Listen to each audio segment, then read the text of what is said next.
ever wonder, like, why we vote or, pay taxes? It's all this thing called civic duty, right? But where did that idea even come from? Yeah. Today, we're going to look back in time to figure that out.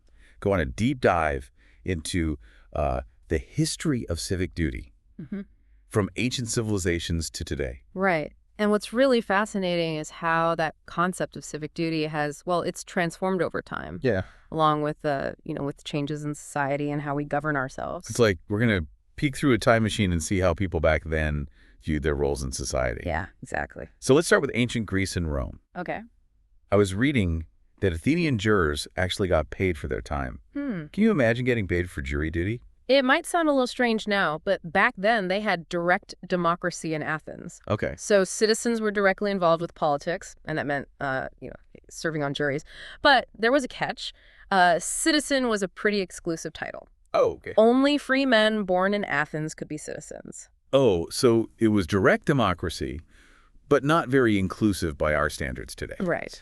Was that paid jury duty their only civic responsibility? Oh, no, they had much more than that. Okay. Voting on laws, military service, all part of being a good Athenian citizen. It was their way of contributing to the well-being of the polis. So in Athens, good citizen basically equaled fulfilling your civic duty. Pretty much. How about ancient Rome? Similar system. They had a slightly different take on it. Okay. Civic duty in Rome was all about serving the state. It was about the concept of civitas, or citizenship. Think of it like a two-way street. Okay. You serve the state, and the state protects you. Okay. Citizens serve through military service, paying taxes, things like that. That two-way street idea is interesting, but you mentioned earlier that Athenian democracy wasn't exactly inclusive. Right. Same story in Rome. You're right. Both Athenian and Roman societies, even though they were pioneers for civic participation, well, they had a very limited definition of who could be a citizen. Yeah. Women, slaves, foreigners, they were mostly left out of this social contract. Yeah, good point. Even groundbreaking systems can have big flaws. Definitely. So we've seen how civic duty worked in these early democracies. Right. Now fast forward a few centuries to medieval and feudal Europe. It seems like the whole idea of civic duty changed quite a bit. It did. With feudalism, the focus shifted away from the individual civic duty that the Greeks and Romans had. Okay. Instead, it became all about obligations to lords and monarchs. Okay. Think about the manorial system. Yeah. Peasants were tied to their land, and they owed labor and taxes to their lord.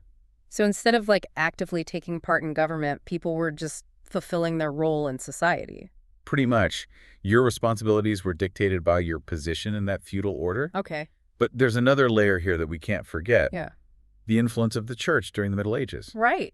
The church had a massive role back then. It's huge. Often more power than secular authorities. Yeah. So how did this impact the concept of civic duty? Well, religious duty and civic duty got really intertwined. Okay. It wasn't just about paying your lord. You also had to fulfill religious obligations.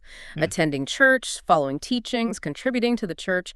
It was all seen as essential for keeping order and divine favor, So we've gone from direct democracy in Athens to the feudal system of medieval Europe. Right. And we've seen how much civic duty can change depending on the society and political systems. Yes. Where to next in our little time machine? Well, this is where things get interesting. Okay. The Renaissance and the Enlightenment, Okay. they brought a big shift in thinking. It's like a reawakening of civic consciousness, especially in those Italian city-states. A reawakening. So are we going back to those ancient Greek ideals of active citizenship? Not completely, but definitely a renewed focus on civic virtue. Okay. Take Machiavelli, for example.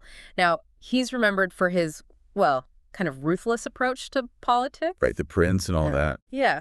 Not exactly a guide to ethical leadership. Right. But even Machiavelli, with his focus on powerful leaders, he understood how important it was to have virtuous citizens for a state to work well. So being a good citizen was like a tool for those in power. In a way, yes. He believed that people engaged in civic life made things more stable for the ruler. Interesting. You also mentioned the Enlightenment. Right. How did that period change our ideas about civic duty? The Enlightenment was a turning point.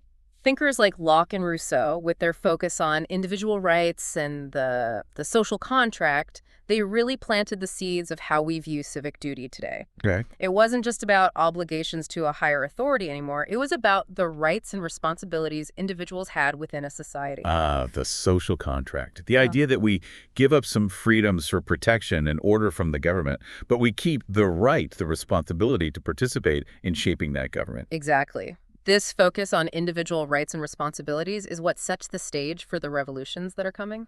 Revolutions, huh? Yeah. Things are about to get exciting. Oh, yeah. So it seems like civic duty has been on this constant journey, Yeah. from ancient Greece all the way to those huge revolutions. Right. As we move into like the 19th and 20th centuries, does this change keep going? Absolutely.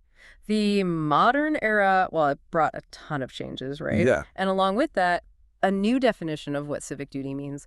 One big thing was the expansion of suffrage. Okay. So the right to vote. So we're finally moving past those limits from ancient democracies and feudal societies where only like a select few could actually vote. Exactly. The 19th and 20th centuries, we saw a slow but powerful shift toward including more people in how we govern. Yeah. More people got the right to vote no matter their gender or how much property they owned. The women's suffrage movement comes to mind. It was a big moment in changing who could participate. For sure. The women's suffrage movement showed how much people wanted equality, and it's a great example of how civic duty goes beyond just the usual obligations. It's about fighting for a society that's more fair and just for everyone. And we can't forget about the civil rights movement here in the U.S. Yeah. Fighting for equal rights for everyone, no matter their race. Right. These movements really changed how we think about being a responsible citizen. They did. Those movements challenged the power structures of their time and pushed for a more inclusive idea of who gets to shape the future. Yeah. Civic duty became tied to social justice and equality for all.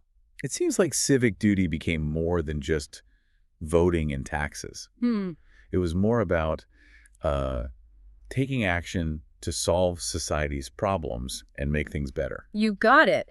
And if we look at the bigger picture globally, we see another interesting thing happening. Okay. The rise of international organizations like the United Nations. It showed that people were starting to realize how connected we all are. It's like civic duty went global. Right. We started to see that the problems we face go beyond national borders. Yeah. They need us to work together globally. Exactly. Concerns about human rights, the environment, global peace, these all became really important. It wasn't just about your local community anymore, or even your country. Right. It was about realizing we're all responsible for humanity and the planet. Okay, so we've traveled from those ancient Greeks to the beginning of the 21st century. Right. And we've seen how civic duty has always been changing with society and the world. Yeah. But what about now? Like in our time with the internet and social media and all this new technology, what does civic duty look like? Well, that's where things get really interesting, and I'd say even more complicated. Those core parts of civic duty are still there, voting and following laws and serving on juries. Yeah. But we also have completely new challenges and opportunities. I bet. The digital age has changed everything about how we connect and communicate and even how we participate in civic life. Right. But I imagine it also brings up new problems when it comes to actually fulfilling our civic duty. Absolutely. Take social media, for example. It's a powerful tool for raising awareness about important issues, for getting people together, even just having a conversation. Yeah. But it's also a double-edged sword. Right. On one side, you have this amazing way to connect with people all over the world, share information, and make a difference. Yeah. But then you have the spread of misinformation, these echo chambers where everyone just agrees with each other, and the chance of being manipulated. You're exactly right. Learning to use this digital world responsibly is a huge part of civic duty today. Yeah. It takes critical thinking, understanding the media, and being able to tell what's true and what's not. It's like we need a whole new set of skills to be good digital citizens. Right. It's not enough to just have information. We have to know how to judge it, understand where it comes from, and have real discussions, even when we disagree with each other. Exactly. And then there's the problem of the digital divide. Okay. Some people have access to technology and information and others don't. That's a new kind of inequality. Yeah. Which makes civic engagement even more difficult. Making sure everyone has access to the digital world is super important. For a truly inclusive society. Right. So in a way, civic duty in this digital age is about figuring out these complicated issues And using technology for good, but being aware of the downsides, too. Exactly. And we can't forget those global issues we talked about earlier. Right. Our world is becoming more and more interconnected, so we need global cooperation and a feeling of shared responsibility. Climate change, poverty, migration, these are problems that affect everyone, and they need everyone to work together to solve them. They do. It doesn't matter where you live. Our actions have an impact on the whole world. Yeah. Realizing that and working together to face these tough challenges is a big part of civic duty in the 21st century. So we've come a long way from ancient Greece to the digital age. We have. It's clear that civic duty isn't just a set of rules. It's constantly changing and adapting to the world around us. Right. But there's one question that keeps coming up for me. What happens when the society we're trying to make better is really divided, politically polarized, with problems that seem impossible to solve? How do we even talk about civic duty when it feels like people can't agree on anything? That's a really important question, and it gets at the heart of what civic duty means in our time. Okay. It's a question that deserves more attention and maybe even its own deep dive. It is a big question, and yeah, it feels super relevant these days. Yeah. So how do we balance this idea of civic duty, working together when it feels like society is falling apart? I think we have to start by remembering that disagreement and debate aren't bad things. No. Actually, they're really important for a democracy to work. Yeah. The key is how we handle those disagreements. So it's not about shutting down people with different opinions or just staying in our own little bubbles online. Right. It's more about finding ways to talk to each other, even when we disagree. Exactly. Civic duty, when things are so polarized, means being committed to civil discourse. Being willing to actually listen to and try to understand different points of view. It's about recognizing that we all have a say in building our future, even if we don't always agree on how to get there. That sounds really tough, especially with all the information and misinformation and anger online. Yeah, it's not easy. How do we even start to bridge those gaps and find some common ground? Well, one important step is realizing that even when people have different opinions, they often share the same values and concerns underneath. Okay. Maybe we disagree on the solutions, but can we at least agree on the problems we're facing? That makes sense. So instead of focusing on what separates us, we can look for those shared values and concerns to start a real conversation. Yeah, it's about finding that common ground. That feeling that we're all in this together, even when we don't see eye to eye. Exactly. And that takes empathy. Yes. Being able to see things from other people's perspectives, even if we don't agree with them. It's about remembering that we're all human with different experiences. Right. So, civic duty in a divided society is kind of like building bridges. Understanding each other and having those tough conversations, but with respect and a willingness to listen. Exactly. It's not about pretending we're all the same. Right. It's about learning to navigate those differences in a positive way. Yeah. Focusing on what we want to achieve together. After looking back at all this history of civic duty, Right. It's clear that it's not just a set of rules. It keeps changing.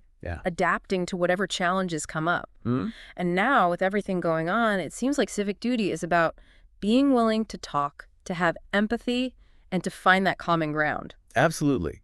It's about realizing that we all have a part to play in making a better world. Yeah. One that's more fair, more just, more sustainable, and that takes getting involved, thinking critically, and being open to talking with people who see things differently. So to everyone listening out there, we want to leave you with this question. Okay. What does civic duty mean to you now in the 21st century? How will you choose to help shape a better future? Yeah. How will you make your voice heard? Right. Even with all the challenges we face today. Remember, civic duty isn't a burden. It's a chance to make a difference. Yeah. To be part of something bigger than ourselves, to build a world that reflects our values and what we hope for. It's been amazing to explore this whole idea of civic duty. It has. From ancient Greece all the way to the digital age. We hope this deep dive has got you thinking. Yeah. And inspired you to think about your own role in creating a better tomorrow. Right. Thanks for joining us, and we'll see you next time for another deep dive. Okay. Into a topic that will definitely challenge your views and help you understand the world in a new way.